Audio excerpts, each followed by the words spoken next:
Provincial da Polícia da República de Moçambique, segundo as quais 4 membros daquela formação política detidos em Ribaui tomavam posse como régulos no quadro da implantação do governo daquele partido. Queremos aqui desmentir. A polícia alega que alguns desses membros foram empossados como régulos pelo partido Renamo, o que não constitui a verdade. A Renamo não institui regulado, mas respeita e trabalha com o poder tradicional. O regulado é diferente do governo, que a polícia alega e pensa que está sendo constituído a partir desses régulos. Quando começar a constituição do governo da Renamo, todos saberão e não confundirá com o regulado. A Renamo não está a incitar a violência em nenhuma zona da província. O que está a acontecer são atividades políticas normais do partido, que culmina com a inscrição de novos membros, a abertura de novas delegações e hastear bandeiras do partido, como sempre aconteceu. A Biba Aba classifica a atitude da PRM como intimidatória e, sem avançar nomes, refere que o seu partido tem informações de um alegado plano da polícia visando raptar e matar os quadros deste partido em Nampula. Temos a informação por uma fonte segura em como a polícia está preparada para raptar e matar os quadros da Renamo ao nível da província de Nampula. Apelamos à polícia para trabalhar com imparcialidade, respeitando os cidadãos e todos os partidos políticos. De acordo com a chefe de mobilização da Renamo, os membros daquela formação política detidos foram restituídos à liberdade por não se encontrar prova suficiente para os incriminar. O Presidente da República participou esta sexta-feira na reunião do Mecanismo Africano de Revisão de Pares, que tem como preocupação principal a revitalização do órgão. Nhosse foi um dos intervenientes da reunião, que também contou com a presença do Presidente da África do Sul e do Ruanda. Ao lado do Presidente de Ruanda, Paul Kagame, e próximo do estadista sul-africano Jacob Zuma, o Presidente Filipe Nyusi participou na reunião do Mecanismo Africano de Revisão de Pares, que decorre à margem da 26ª Cimeira do Chefe de Estado e de Governo da União Africana, em Addis Abeba, capital da Etiópia. Na sua intervenção, o chefe de Estado moçambicano abordou questões ligadas ao financiamento. O cenário que se apresenta atualmente, em termos financeiros, exige que reflitamos de forma desapaixonada sobre os esforços coletivos para a sua melhoria. É nesta perspectiva que gostaria de convidar os meus ilustres pares no sentido de traduzirmos a nossa vontade política em atos que contribuam para o aumento dos recursos para o nosso mecanismo. Na mesma linha interveio o presidente do Quênia e do Fórum dos Chefes de Estado do MARP, Uhuru Kenyatta. Necessitamos das contribuições financeiras necessárias para a implementação dos nossos projetos. Outras preocupações avançadas nesta reunião residem no fato de apenas 16 dos 35 países africanos terem até hoje sido avaliados. Por esta razão, Kenyatta entende que o MARP perdeu vitalidade. O MARP perdeu a sua vitalidade na medida em que encarnou na época a promessa da boa governação e a prestação de contas, também os processos de avaliação nos Estados-membros, e muitos Estados-membros ainda não começaram. Além de financiamento, os participantes entendem que a integração com outras organizações como a NEPAD e a própria União Africana poderão contribuir para a revitalização do mecanismo. O presidente da Comissão Nacional do Mecanismo Africano de Revisão de Pares, Lourenço do Rosário, revelou que os países devem 13 milhões de dólares em contribuição. Contudo, do Rosário mostra-se otimista nos resultados da reunião desta sexta-feira. A dívida é alta, a dívida acumulada, digamos, desde 2003 é de 13 milhões de dólares, mas para este ano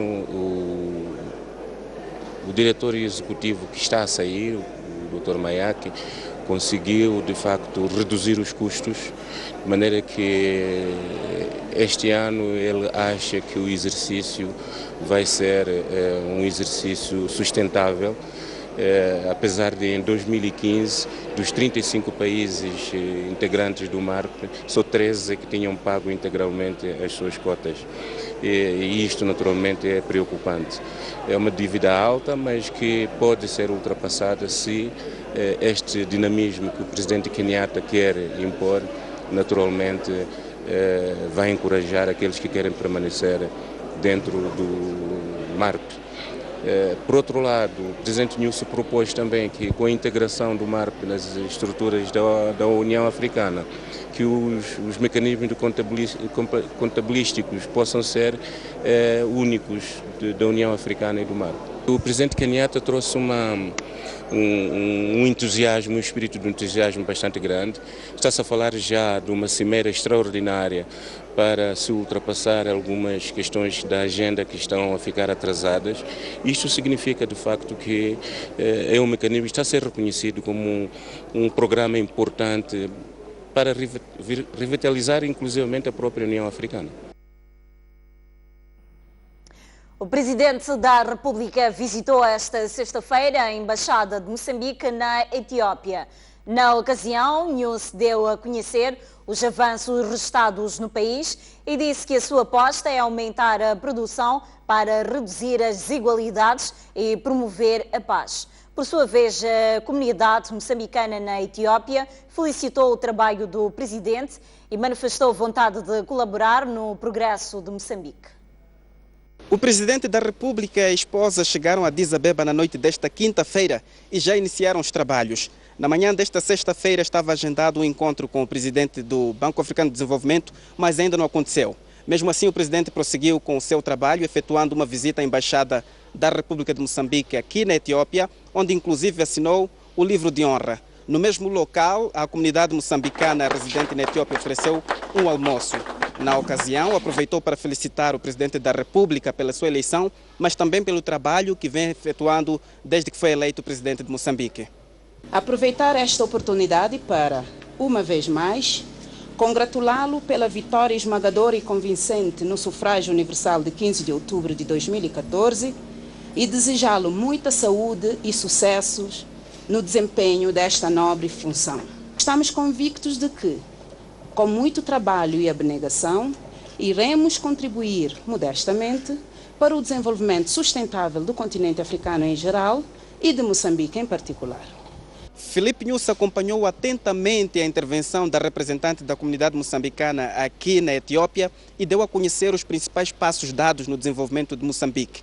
Tocou na questão de paz e disse que sua maior aposta vai ser na produção para que se possam reduzir as assimetrias e assim o país desenvolver de forma sustentável.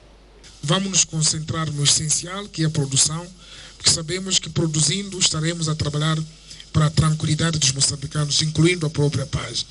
A paz, o conflito, é também resultado de carências, de dificuldades, de desigualdades, de faltas de oportunidades para diferentes áreas. Então, estando nós a estabilizar o país com comida, com a escolarização, com a saúde, com o transporte e todos os serviços a favor do povo moçambicano, acreditamos que aquele que quiser fazer confusão para Moçambique, porque de fato nasceu para fazer confusão. Porque não se faz confusão quando as preocupações estão resolvidas. Está agendada para esta sexta-feira a participação do chefe de Estado na reunião do Mecanismo Africano de Revisão de Pares, para além da participação da reunião do Comitê dos Chefes de Estado e de Governo sobre Alterações Climáticas e também da reunião do Conselho de Paz e Segurança ao nível dos chefes de Estado. As imagens são de Elton Tsembani, Cleófas Viagem, de Addis Abeba para a STV.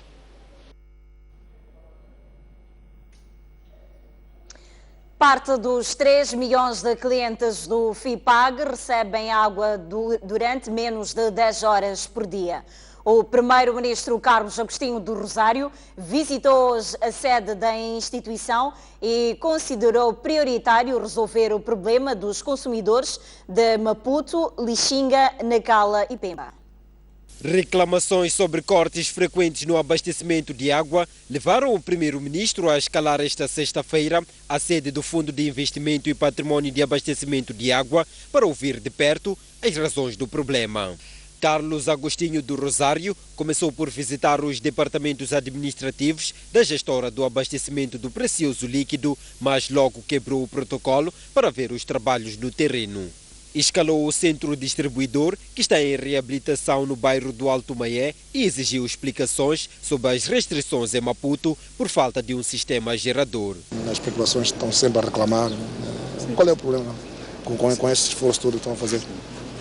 Excelência, que a demanda é muito mais rápida do que o financiamento, aliás, os investimentos que estamos a fazer. Nós tivemos uma... Depende muito da energia. Por que não fazem redundâncias num sistema assim paralelo? Quando falha a energia, vocês têm logo um sistema para corrigir e fazer o backup? Sim, temos esses sistemas nos centros pequenos. No caso do Umbeluze, em 2010 já esteve a fazer a avaliação. O que aconteceu é que o investimento, que era requerido cerca de $2 milhões, achou-se melhor, em termos de custo-benefício, achou-se melhor fazer uma linha dedicada. É o que a LSA de Moçambique tinha nos aconselhado na altura e foi feita uma linha dedicada que era para evitar falhas de energia no Umbeluze. Não há energia porque não há água. Não há energia, qual é essa ligação? A ligação, Excelência, é exatamente essa, que os equipamentos, para funcionar, precisam ser alimentados por energia. E as oscilações que acontecem na energia levam à paralisação. A companhia fornece água a cerca de 3 milhões de clientes em todo o país, mas o tempo médio de abastecimento é de apenas 15 horas. Os casos mais graves são de Lixinga, Pemba e Nacala, onde o tempo de abastecimento não chega a atingir 10 horas. Para perceber as dificuldades, Carlos Agostinho do Rosário reuniu-se durante quase 2 horas com a direção da instituição e, no fim, considerou que muito ainda tem de ser feito na área de investimentos. Há muito trabalho por fazer ainda, muitos investimentos para serem feitos. Como disse ao longo da visita, teremos que fazer mais esforços para buscarmos investimentos para a Zona Norte. Os investimentos na Zona Sul estão assegurados. Teremos que fazer mais esforços para compreender os processos de distribuição de água, a água de Maputo. Mas, no geral, os programas estão caminhando. A companhia precisa de cerca de $500 milhões para atingir 80% de cobertura até 2019. Mais de 2.000 pessoas vão beneficiar de água para irrigação e consumo do gado em Boane, na província de Maputo. Para efeito, as autoridades de Boane entregaram esta sexta-feira uma represa orçada em cerca de 8 milhões de meticais. Trata-se deste empreendimento financiado pela Administração Regional das Águas do Sul, com capacidade de armazenar cerca de 40 milhões de litros, irrigar mais de 70 mil hectares e abastecer água para mais de 30 mil cabeças de gado. A entrega da represa acontece numa altura em que Boane registra alguns focos de seca e que tem causado transtornos à população e morte de animais.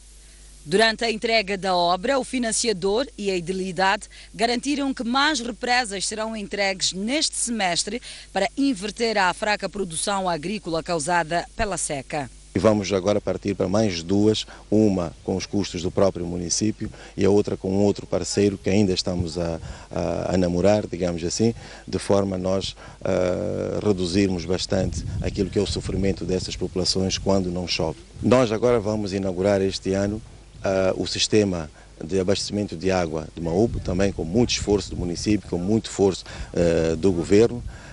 Vamos minimizar o grande problema de água em Maúbe. Infelizmente, nós estamos num ano bastante seco.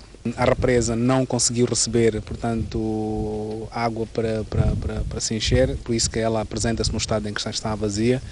Mas acreditamos que logo que houver chuvas ela vai se encher e é capaz de assegurar a água, portanto, durante a época seca, portanto, entre um ano hidrológico e o outro, para que os camponeses possam continuar a produzir mesmo que não haja, portanto, chuvas. Por sua vez, o secretário do bairro Mahubo, onde a represa está instalada, enalteceu a iniciativa e disse que a aposta é garantir uma melhor gestão da obra. Nós acordamos que devemos preservar o empreendimento. Mesmo em relação ao gado, decidimos que temos de criar um outro espaço para beber água. Porque se entrarem na água, poderão provocar deslizamento de terra e assim a represa não vai durar.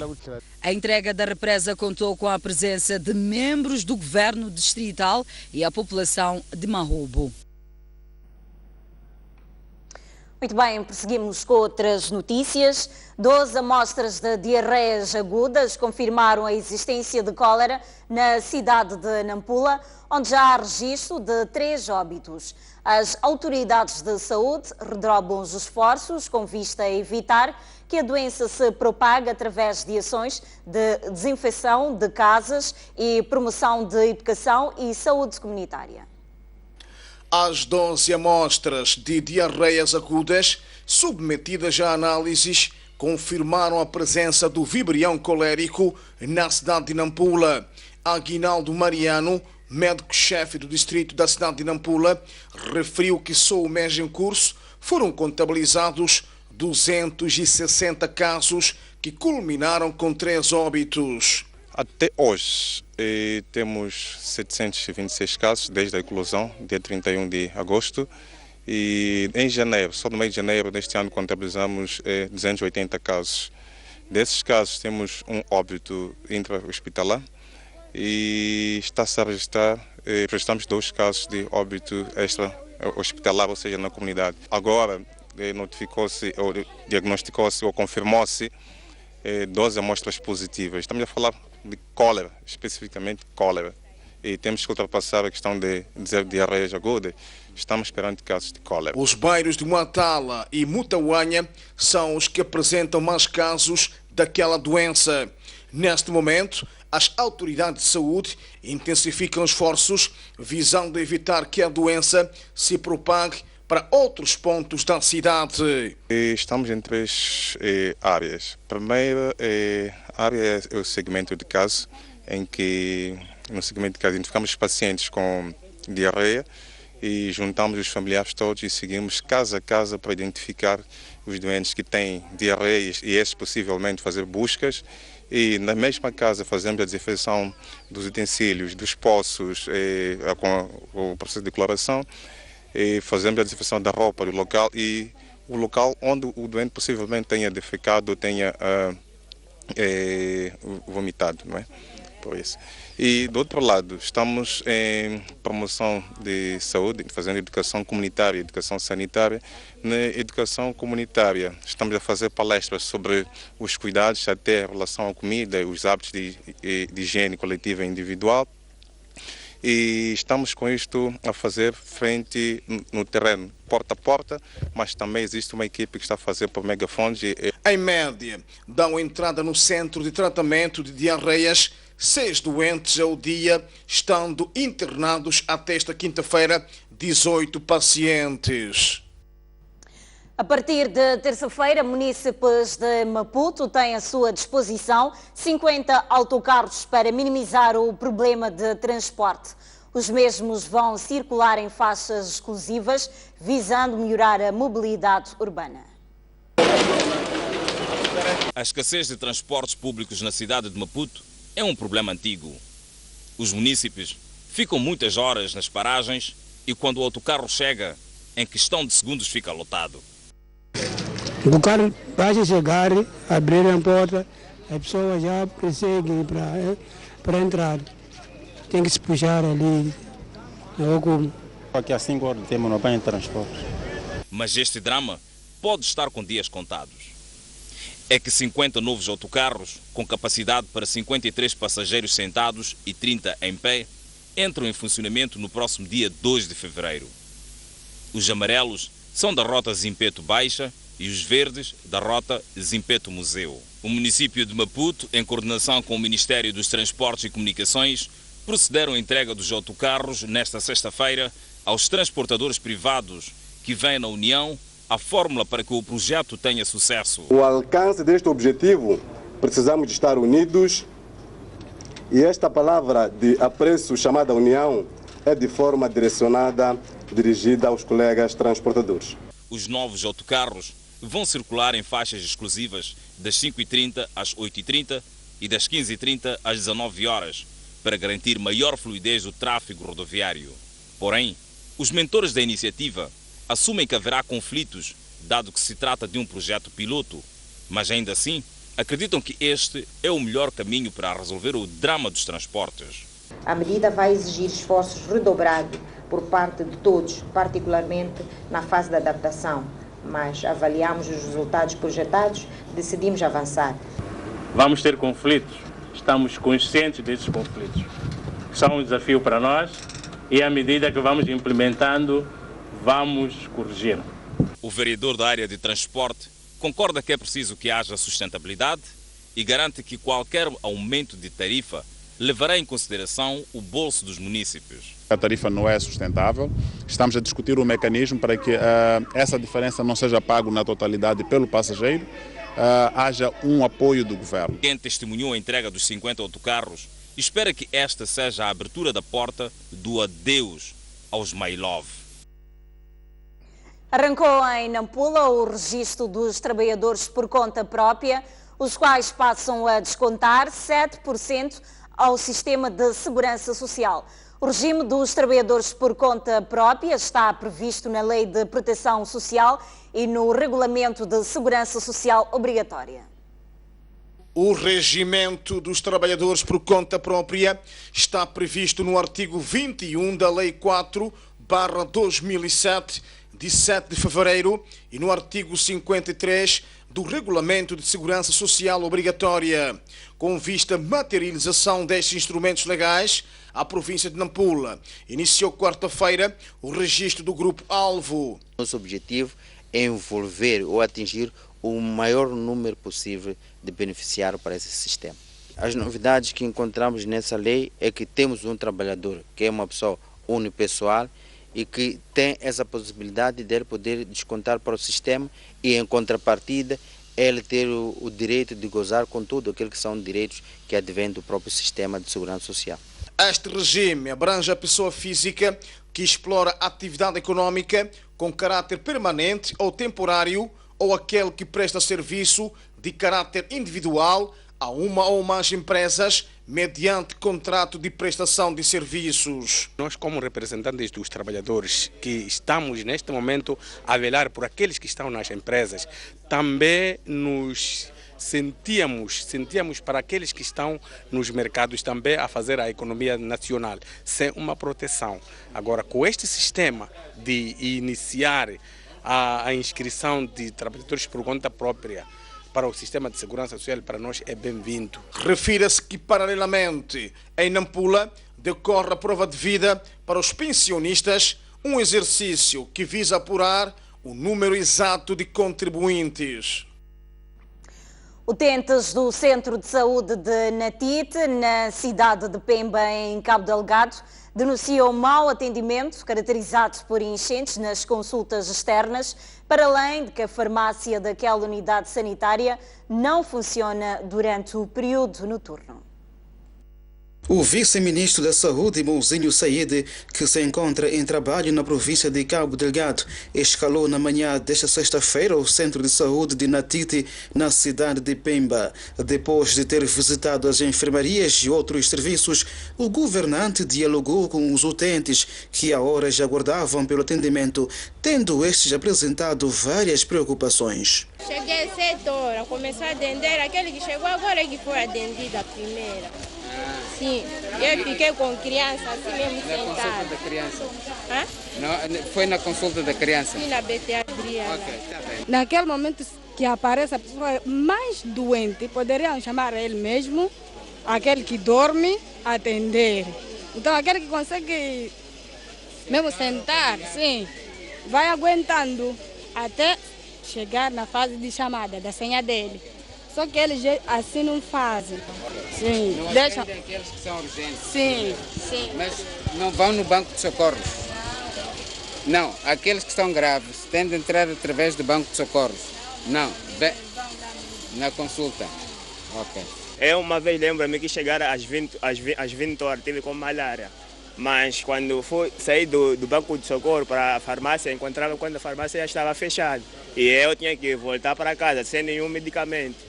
Então estavam a pedir esse melhoramento, de que a farmácia tem que permanecer série de 24 horas por 24 horas, ou tem que ter uma farmácia nas urgências. O vice-ministro acolheu as queixas dos utentes deste centro de saúde, um dos maiores da cidade de Pemba, e prometeu que todo esforço será feito para corrigir. Nós aquilo que apresentaram, consideramos que de facto é importante para melhorarmos esse aspecto de atendermos primeiro o doente que é urgente.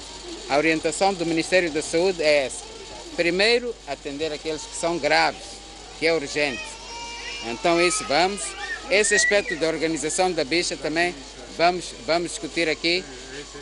Vamos organizar a bicha e esse aspecto de ver horário.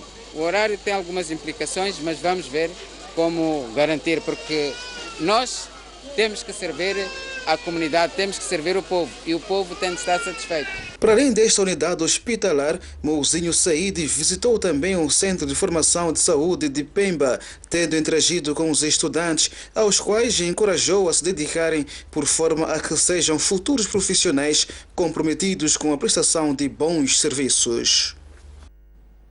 Muito bem, vamos agora observar um breve intervalo. Voltamos dentro de instantes. Até já.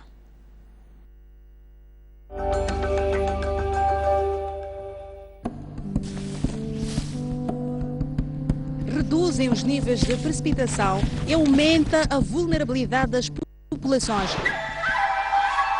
Vamos enfrentar.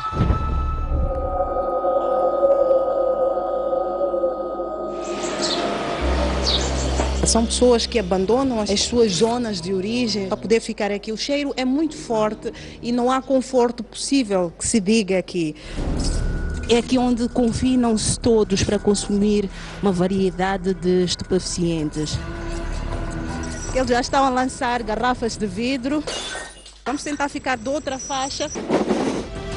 Vamos entrar junto com estas pessoas que vão até a cidade de Maputo.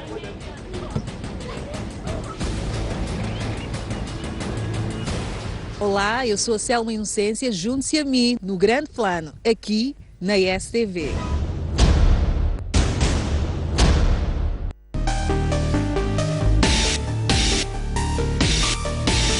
Senhor Abel, falamos a partir de Nampula, boa noite. Propostas concretas. Ninguém quer realmente a guerra. Onde a política sempre há conflito. É preciso debater para o bem do próprio país. Como resolver isto? Porque é um problema que nós todos estamos a passar. Mantermos a paz neste país.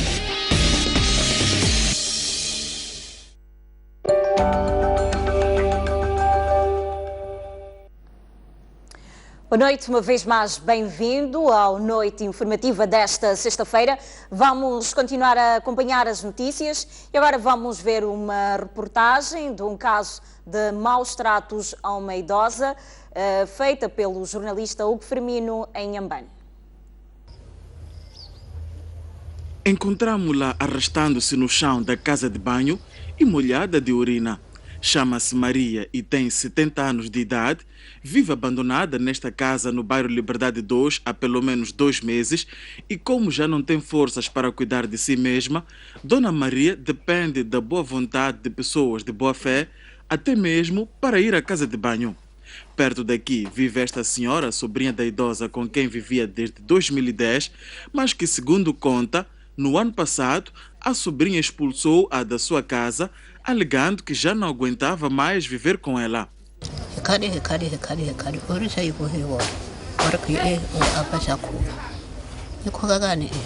Vivemos juntas por muito tempo, até que no ano passado ela decidiu mandar-me embora.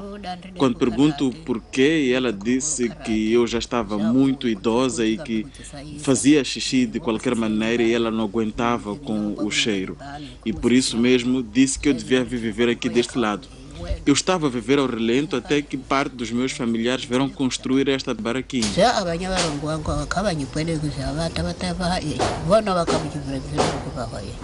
Procuramos ouvir a sobrinha da Dona Maria em relação ao estado de abandono da sua tia e com ela veio a confirmação do que a idosa já falava. Quando eu faço busto, a sujeira que ela tem. Aí dentro, ela faz necessidades durante uma semana no quarto, fica fechado aí a cheirar. Sabe o que é isso aí? A cheirar. Ali em casa, quando sai com aquele pinico, é um problema. É um inferno total. Eu não quero sair. Mas ela não faz necessidades sozinha? Faz-nos no porque pinico. Não tem ninguém para ajudar? Ajudar em que maneira? Alguém que lhe leva à casa de banho? Ninguém. Até aí ninguém. Eu vivo à base de bolos de sura de 1 a 31. E aquele é um trabalho que requer mesmo uma higiene total. Sim, porque eu não vou ficar com uma sujeira. Aparece cliente em casa. Quando ela sai com o pinico dela, é um cheiro que só Deus. Um inferno mesmo total. Está a ver o que é isso aí? Eu não posso suportar esse coisa aí. E depois, por outro lado, aquela barraca que ela arrendaram, onde ela ficava o quarto, porque eu sabe que a vida está a tornar difícil. Mais adiante, ouvimos da boca da senhora uma declaração surpreendente. Eu consultei, não sei se foi na igreja, não sei se foi onde dizem que ela está carregada. Tudo bem, agora eu é que sou obrigada a ficar com esse peso. Esse peso. Opa, não sei, aí já não sei. Assim, disseram que ela está carregada. Tudo bem. Eu não estou cansada. Os meus tios, eles também não têm nada a ver. E não são eles, são muitos lá. Desses 7 são uma parte deles, um deles que está aqui. Não fazem nenhuma coisa, nada por isso aí, não estendem a mão por isso. Dona Maria recebe a cada final do mês um apoio do Instituto Nacional de Ação Social, mas como já não se aguenta, tem de depender de vizinhos para tudo, desde comer, vestir e ir à casa de banho. Muito bem, vamos agora olhar a atualidade internacional. Mais de 400 mil crianças sofrem de má nutrição na Etiópia devido à seca. A Organização das Nações Unidas afirma que 10 milhões de pessoas precisam de ajuda alimentar e que são necessários 50 milhões de dólares para que aquele país africano consiga lidar com os efeitos da calamidade. O fenómeno é classificado como o pior dos últimos 30 anos. São na região de Somália, leste da Etiópia, 24 dos 68 distritos têm emergência máxima. A seca já fez mais de 67 mil deslocados e já criou má nutrição a mais de 400 mil crianças. Segundo peritos citados pela Euronews, as condições são piores que as de 1984, altura em que a seca gerou fome que matou milhares de pessoas e que mexeu o mundo inteiro. Já a Save the Children explica que o impacto da seca entre as crianças pode ser equivalente ao da guerra civil na Síria. A organização não-governamental alerta para uma crise humanitária e reclama a falta de resposta da comunidade internacional. Esta é de longe a pior resposta da comunidade internacional que já vi. É verdade que há várias crises, há obviamente a situação da guerra na Síria e a crise migratória que estão a atrair muita atenção. Não vejo que estejam a dar atenção à Etiópia, sobretudo tendo em conta que o número de pessoas afetadas é muito maior que em qualquer anterior seca no país, mesmo a de 1984. A Save the Children estima em 100 milhões de dólares o valor necessário para ajudar o país, o dobro do avaliado pela Organização das Nações Unidas. Iniciou esta quinta-feira o julgamento do antigo presidente da Costa do Marfim. O antigo estadista é acusado de crimes contra a humanidade, incluindo assassinatos, violação e perseguição durante as convulsões políticas que assolaram o país africano entre 2010 e 2011. Apesar da severidade das acusações, Laurent Gbagbo continua a contar com apoiantes, como demonstrou a manifestação contra o seu julgamento, que reuniu centenas de marfinenses no exterior do Tribunal Penal Internacional em Haia. Na abertura de julgamento, a procuradora do Tribunal Penal Internacional, Fatou Bensouda, afirmou que, ao proclamar-se presidente da Costa do Marfim, Gbagbo teria usado forças de segurança e de defesa marfinenses para atacar civis. O chefe de Estado é julgado, juntamente com o antigo líder da milícia, Jovens Patriotas, Charles Blé Godet. Cerca de 3 mil pessoas morreram na crise de 5 meses, durante a qual Laurent Gbagbo se agarrou ao poder na Costa do Marfim, recusando-se a reconhecer a derrota nas eleições presidenciais de novembro de 2010, ganhas por Alassane Ouattara. O episódio desencadeou uma crise internacional com a União Europeia, os Estados Unidos e a antiga potência colonial, a França, a reconhecerem Ouattara como vencedor. A tensão arrastou-se para um sangrento impasse de 5 meses, com Gbagbo no Palácio Presidencial, até ser detido pelas tropas de Ouattara, auxiliadas por forças francesas e da ONU. Extraditada para a Haia em 2011, Laurent Gbagbo é o primeiro ex-chefe de Estado a enfrentar um julgamento no Tribunal Penal Internacional. Muito bem, voltamos ao país para olhar o desporto. O Ferroviário de Maputo promove amanhã e domingo um torneio quadrangular de preparação para as Afrotaças, que vai contar com uma equipa do Ghana, o Desportivo e o Estrela Vermelha, ambos de Maputo. Depois de 2 fases de preparação da equipa principal, com vista à nova época futebolística, o Ferroviário de Maputo entra para a 3ª e última fase este sábado. E o início é com a apresentação de seu plantel aos adeptos, que inclui um torneio entre 4 equipas. Para além do Ferroviário de Maputo, estarão presentes as equipes do Sikand Assakas Futebol Clube do Ghana, Desportivo e Estrela Vermelha de Maputo. O técnico dos campeões nacionais, que prepara a pré-temporada de acesso à fase de grupos da Liga dos Campeões Africanos, assume que esta época é para ganhar todas as provas em que estiver envolvido. Com este torneio vai ajudar a equipa a ter mais jogos, que é aquilo que a equipa necessita neste momento, em termos de ritmo competitivo, sabido que vai disputar uma eliminatória antes do campeonato local começar. Então, posso dizer que a preparação está a correr a um bom nível. Tivemos os jogos da Suazilândia, vamos ter este torneio, teremos o jogo da Supertaça, que nos poderão ajudar bastante para aquilo que são os nossos objetivos em relação ao primeiro jogo contra o Mochudo. O Sikand Assakas do Ghana veio a Maputo pela mão da WM Moçambique, uma agência de intermediação que busca o desenvolvimento do futebol nacional através de intercâmbios internacionais. É um projeto que visava, portanto, incluir todas as equipes que vão para as Afrotaças. Portanto, inclui a Liga, que pelas suas razões, portanto, não pode participar deste torneio. As we are preparing for the new season. Estamos a preparar a próxima época do Campeonato do Ghana, por isso aceitamos este convite, porque queremos rodar a equipa para ver se podemos realizar uma boa prova e alcançar uma boa classificação. Para a primeira jornada do quadrangular de apresentação do plantel do Ferroviário de Maputo, o Estrela Vermelha e o Sikand Assakas do Ghana vão realizar o primeiro jogo às 13h30 e às 16h os campeões nacionais defrontam o Desportivo. No domingo, jogam primeiro os vencidos de sábado e depois os vencedores que vão disputar a final.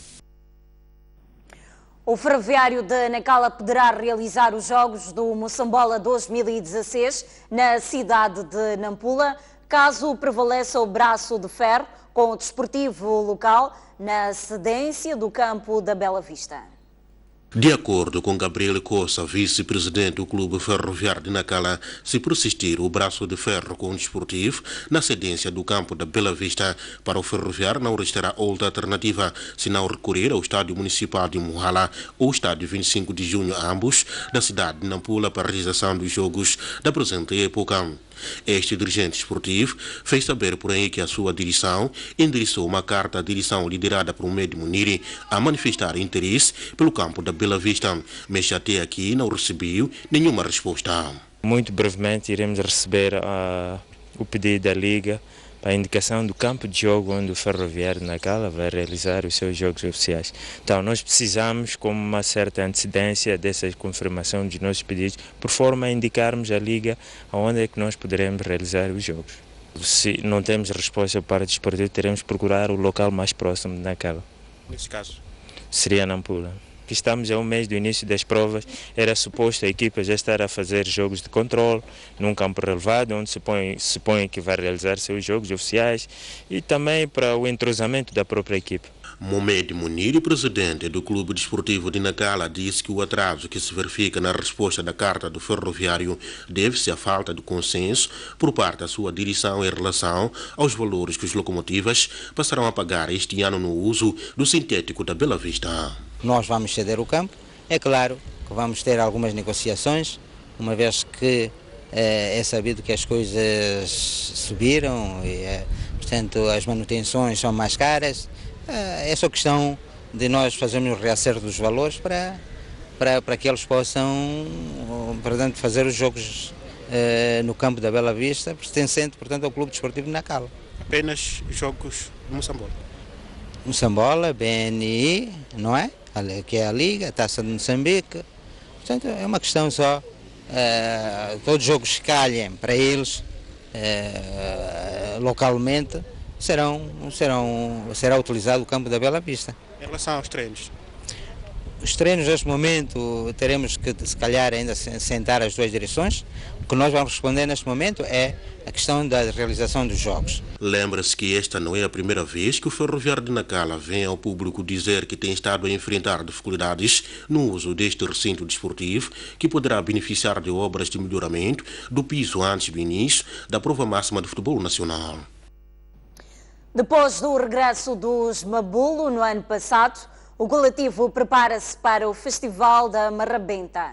A atuação marcada para o dia 2 no Centro Cultural Franco-Moçambicano será a sua primeira aparição pública 10 anos depois. Já há uma semana que os instrumentos estão a ser afinados. As guitarras, a bateria e as vozes cruzam-se e formam um único ritmo, a marrabenta. O calor do dia adiciona-se ao calor da música em mais uma sessão de ensaios para a primeira aparição do projeto Mabulo após o interregno de 10 anos. E não podia ser noutro ambiente, o Festival da Marrabenta é o melhor sítio para reaparecer. O grupo ainda aposta na marrabenta e traz novidades. E o hip-hop não fica de lado.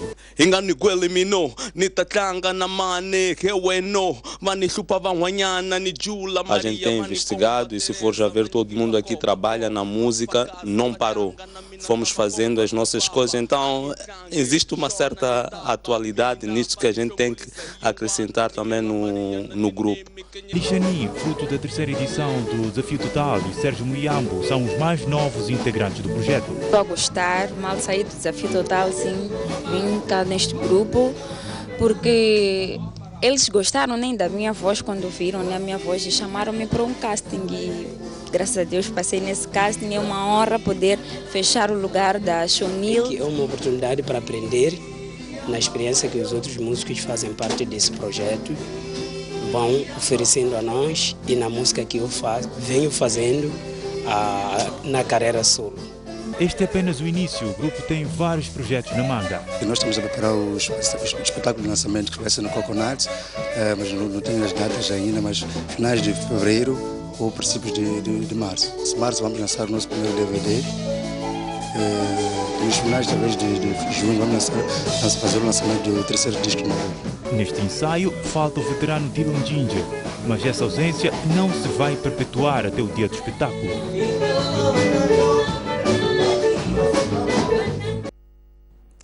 Com muita pompa, arrancou esta sexta-feira o Carnaval da cidade de Climane. Ao todo, são 22 grupos que participam do Carnaval e o edil de Climane disse que o Carnaval deste ano vai trazer muita inovação.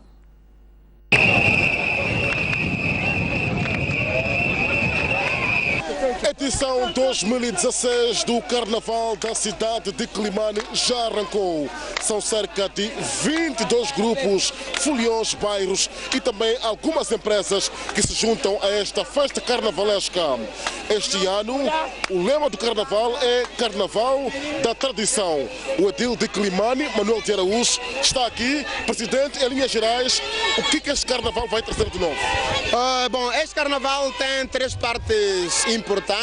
Duas delas, portanto, são aquilo que nós chamaríamos da parte da inovação, no sentido de que nós temos, para além da parte dos grupos de foliões, temos também aquilo que nós consideramos de Carnaval das Ideias, onde nós temos, para além de exposições fotográficas, também temos vários palestrantes que vêm de diversas partes de Moçambique para contribuir com o seu pensar, com o seu saber sobre o processo de desenvolvimento da nossa urbe, do nosso município, da nossa província e, quiçá, do nosso país. Muito obrigado. Palavras do edil de Climane, Manuel de Araújo. O Carnaval deste ano, como é que repara? O que gostava de ver? Gostei do Carnaval. Só não sei se vou ganhar. Quer ganhar essa edição? Sim, quero ganhar. Acha que está preparado para ganhar? Como é que é? Acho que estou um pouco preparado para ganhar. Grande expectativa. Quase ganhamos, eu não sei dizer. Vela, tudo africano. Como diz o Carnaval é africano, eu sou africanismo. Eu então, para mim é uma maravilha. porque já para nós é o sucesso Pomos Brancos. Aqui os mascarados, 2 irmãos Pomos Brancos. Estava muito bem. Estava muito bem. Esse é mascarado. Esse carnaval agora já é meu. Nunca ganhou mascarado, mas desta vez vou ganhar. Tudo bem. Carnaval em Climane, como se sabe, é tradição. For São Paulo, Jorge Marcos, STV, a partir de Climane. Muito bem, vamos à retrospectiva das notícias. Desconhecidos disparam contra o posto policial da Força de Proteção dos Recursos Naturais e Meio Ambiente na região do Zero, distrito de Mopeia, na Zambésia. O facto aconteceu às 3 horas da madrugada e o agente ficou ligeiramente ferido no braço direito. Nelson Júlio é oficial afeto a posto policial da Força de Proteção dos Recursos Naturais na região do Zero, distrito de Mopeia, na Zambésia, que na madrugada de quinta-feira ficou ligeiramente ferido no braço direito depois de uma bala disparada por desconhecidos. Nelson está a receber tratamento no Hospital Provincial de Climane. Estou da Fauna Bravia. Da Fauna Bravia? Sim, sim. Okay. Como é que foi que aconteceu? Sim, eu estava saindo do posto da fiscalização e indo do posto do policial, sistema de rendição. Aquilo foi 3 horas e 30 minutos. E quando chegando no posto policial, onde saiu tiros da Estrada Nacional para o posto policial, daí nós saímos a responder. O tempo que eu não estava a responder, eu que me atingiram com o braço. Foi isso. Eu não consegui identificar porque era escuro. Sim. Nem nós não contávamos com isso. O tempo que nós estávamos saindo do posto de fiscalização para lá no posto policial, onde já a chegar mesmo eu começou a disparar. Mas pelos disparos eram muitas pessoas? Eram muitas pessoas, sim.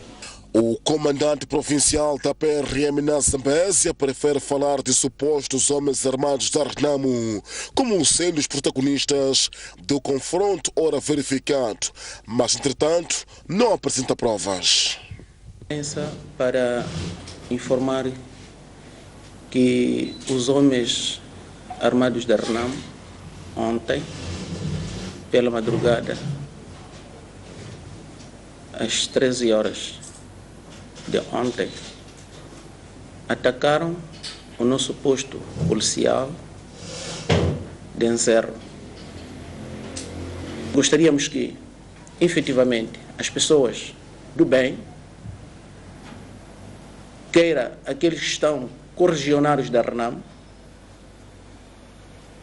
pudessem, no entanto, falar, continuar a sensibilizar estes homens para não pautar pela violência.